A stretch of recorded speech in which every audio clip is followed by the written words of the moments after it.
안녕하십니까. 1번지 부동산TV 오동훈입니다. 오늘은 1월 10일 발표된 부동산 대책에 대해서 광주 아파트 시장엔 어떤 변화가 올 건지 알아보는 영상을 준비해 보았습니다.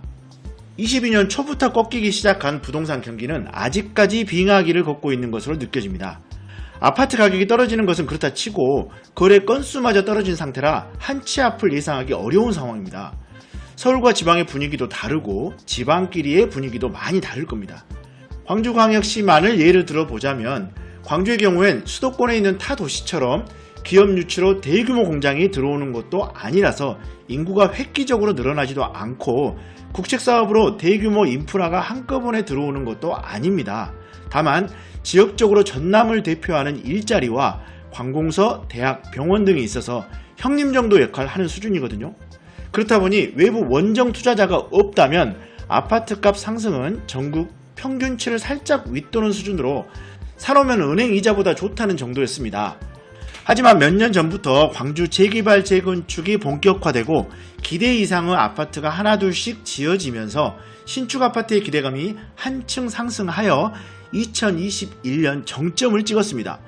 물론 외부 원정 투자자 영향도 있었고 전국적으로도 다 비슷한 상황이긴 했습니다.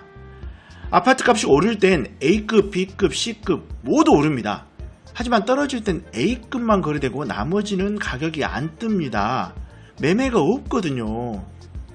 이런 상황에 금리가 오르니 이자 내느라 미치겠습니다. 이런 상황에 공사비 오르니 시행사, 건설사, 재개발, 재건축 조합 미칠 겁니다. 정부는 부동산 경착륙을 막기 위해 작년부터 여러가지 대책을 쏟아내고 있습니다. 하지만 대부분의 대책은 시행사와 건설사의 부도를 막기 위한 것으로 보이지 개인을 위한 것으로는 보여지지 않습니다.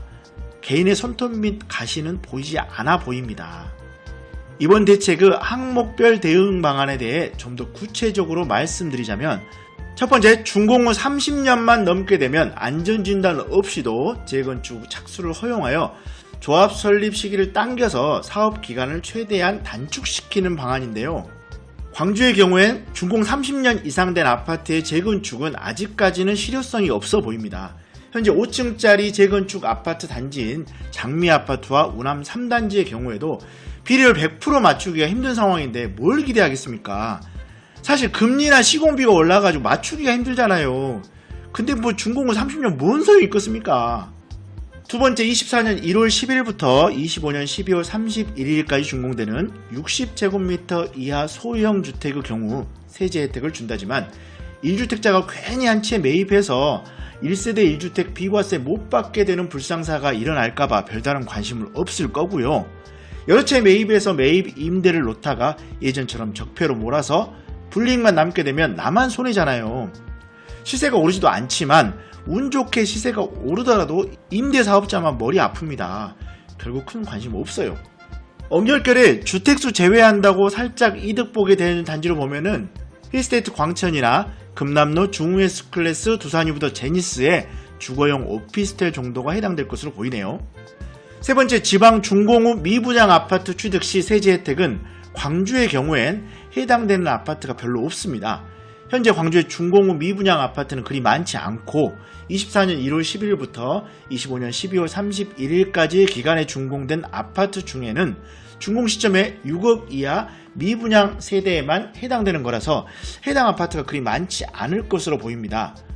그래도 해당되는 곳을 뽑아보자면 봉선동 유탑 메트로시티, 용두동 첨단 센트럴시티 서희스타일스, 용두동 첨단 프라임시티 서희스타일스, 월산동 진아리체 리센츠, 봉선동 이편한 세상 봉선 63타입, 월산동 힐스테이트 월산 49타입 75타입, 선운 2지구 신혼희망타운, 신안동 산이고운 신용파크, 신창 유탑 유블레스 리버시티, 월산동 더 퍼스트 대시양 5974 타입 정도로 보입니다.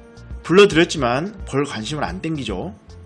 결국 24년 1월 10일 부동산 대책으로 광주광역시 아파트 시장엔 별다른 변화는 없어 보입니다.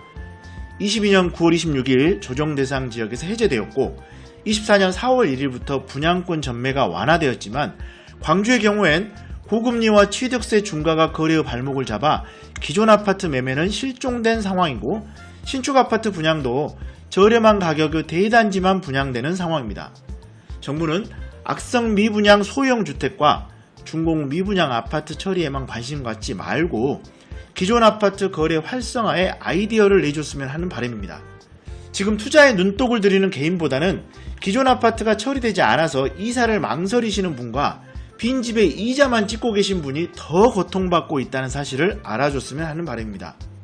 다음엔 체감할 수 있는 부동산 대책이 나오기를 기대해보며 오늘 영상은 여기서 마치겠습니다. 안녕히 계세요.